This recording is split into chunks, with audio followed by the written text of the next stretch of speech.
make sure we were doing that. Right, Paul? Go ahead, Dave. Super regionals are fun, but they're also intense. Every pitch, every play means something. Are you looking forward to that? It's so different from a regional. Just two teams going at it, head-to-head, 3 games. I'm just looking forward to being in the moment. You know, it's going to be a really special atmosphere. We've never been there. I've never experienced one. I just can't wait for all the excitement, all the joy. Yeah, I definitely think we're really prepared. I think that this is going to feel not as huge as maybe the ESPN Clearwater tournament. That was 2 teams going head-to-head and a lot of fans. So I think even though there was a bunch of teams there, it's kind of the same environment. We're really prepared for it. So like Mackenzie said, none of us on our team have ever been to a super regional. So I think maybe our like naive nature might help us a little bit and not let us get too hyped up or too nervous for it. Just have the excitement piece ready to go. How excited are you guys for the sense that you're going to be the second game of the super regionals? Everybody in the country is going to be watching you. That's got to be kind of exciting, right? You know, for me, you just gotta be in the moment, like I said earlier. I know my parents are super excited to be there. I know as soon as we got the win last week, I ran straight to my father while the team was celebrating everything. Like, we got a crowd picture. I just ran straight to him. I'm just super excited to stand in center field and look to see my parents and kind of get a breath of relaxation, kind of focus, and then play ball. Yeah, look at this as an opportunity to kind of show everybody around the country what Clemson softball's all about.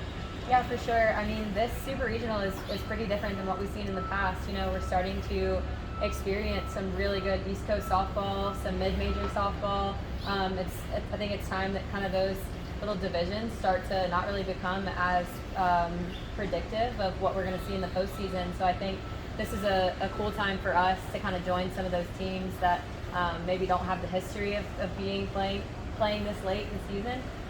So I think that's really cool just to kind of to be up there with the teams that we normally are watching on TV. Can be hard to top the send-off that you had here in your last home game at McWhorter, but now you know that you only have a handful of games left in your college career. How do you put that out of your mind and just focus on what you're doing? Yeah, I mean, knowing that the last game at McWhorter here just ended so well and we had so much fun, that was definitely what I wanted. I wanted something in my college career that I was going to miss, something that I was going to be able to look back on and just be really happy that I was a part of it. I really can't think about the end being the end, I just have to be really appreciative of where I'm going to end. A lot of people's season has to end with their conference tournament or even before then if they don't make the conference tournament, and mine's going to end in Oklahoma, period. Right. So no matter which part of Oklahoma we're in, and that's just way farther than I ever expected we would be able to go and that I would be able to take my softball career. So either way, whenever it ends, I'll just know that I did the most that I could with all 6 years that I had. So Speaking of those 6 years, you put off medical school, another year. What went into that decision to say, yeah, I'm going to give this one last ride? And then what is the next step for you? Like, after it's all over and you've cleaned out your room, where are you headed? Yeah, I mean, the thought of this right now, like what we're experiencing right now, I knew that this year we were going to be able to take it a step further than what we did last year. Like Coach Rittman said, he didn't know how much further that was going to be, whether that was going to be just one more win in the regionals or winning the regional, winning supers. But I knew that this year's team was going to have the capability to go a step further, and I just really wanted to be a part of that. Knew that I would regret it if I took the decision to miss out on that. Whenever we end, whatever that may be, I'll probably go home, spend a few weeks at the beach. My family lives in Wilmington, so I'll probably spend some time with them, a little bit of vacation, and then I actually moved into my Spartanburg apartment for med school yesterday. So I'm going to gradually move in the rest of the summer, and I'll start classes July 18th. So, but that's just way in the future right now compared to what we have going on. So I'm going to continue to still live in my college athlete days. Now, what are you wanting to do in medical school? What are you? So everybody kind of generally does the same thing for their 4 years, and then after that go to residency. So I'm hoping to do reproductive medicine, and I'm really interested in that because of the psychology and biology aspect, just being able to work with people, problem solving, and also work in the LGBTQ community, which is something that's really important to me. So that's definitely what I'm looking towards, but there's always a lot of time before I get to make that decision, so we'll see. Speaking of the future, do you kind of pinch yourself to think, and I ask the baseball players this when they get close, you're 2 wins away from the CWS. Does that ever register in your mind, or you pinch yourself, say, I can't believe we're this close to getting there? You know, I read a message from one of my close friends the other day, and just we ended our travel ball in Oklahoma City, and just to think about winning it all or just going there in general, it just brings goosebumps to me. It's super exciting, but you can't look too far ahead. You have to kind of play where your feet are at, but it's just all excitement from here.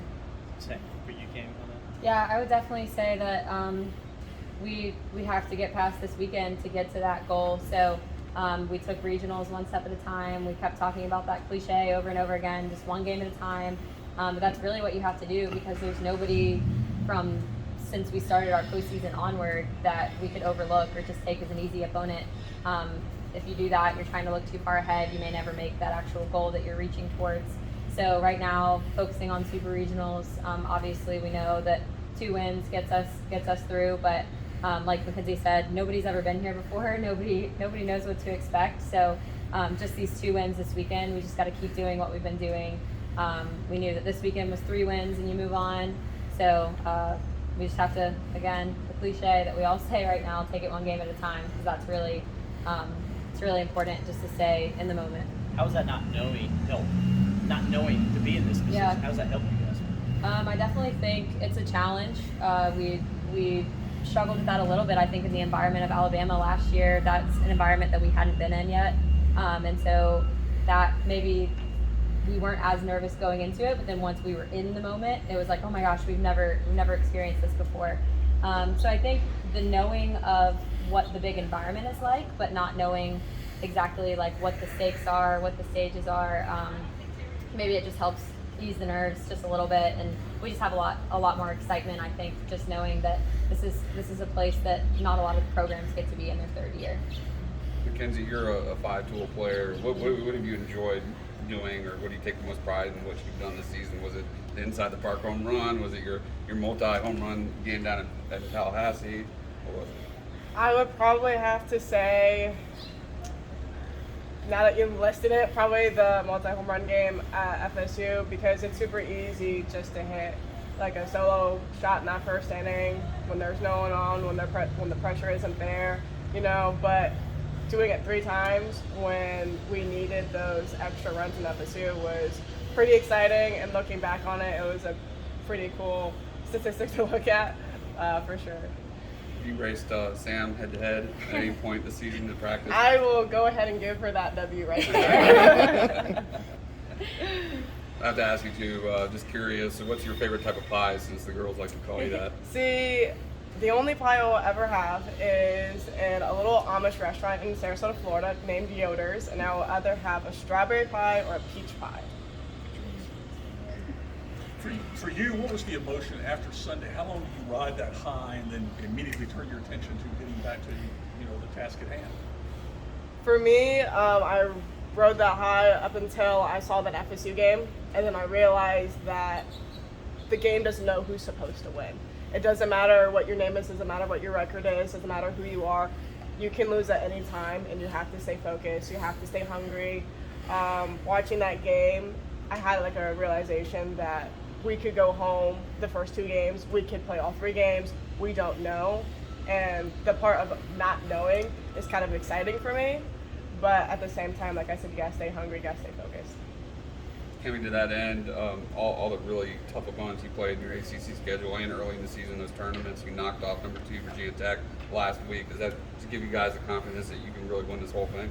Yeah, I definitely think we have a lot of confidence knowing that also we've faced 3 of some of the top teams that won't even be competing in the World Series this year.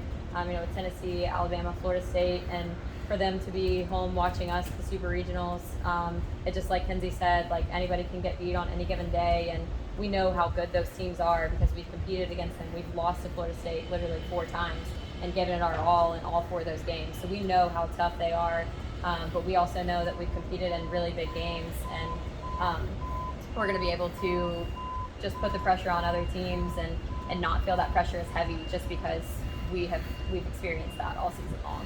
From the player's perspective, can both of y'all just what you know about Oklahoma State and what you kind of expect from them this week?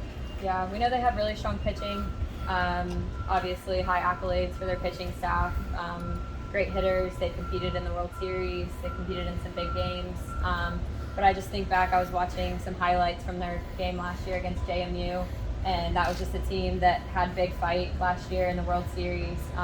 I just think back to that big play with Odyssey Alexander, diving play, tagging out at home, and that just really shows like the heart of the underdog team. And no matter who your opponent is in this big stage, it's just all about having the heart and the fight to get through it. And it's not always about, like Kenzie said, the name on your jersey, just about the heart that your team has. So try not to focus too much on the specifics as a team. We know what we need to know as far as hitters and what we need to focus on. But we've also hit off a really good left-handed pitcher a lot of times at home too, and I would put her up against a lot of the other left-handed pitchers, and we've had that preparation with Millie for sure. So our pitchers prepare us pretty much for any other pitcher. Same for you.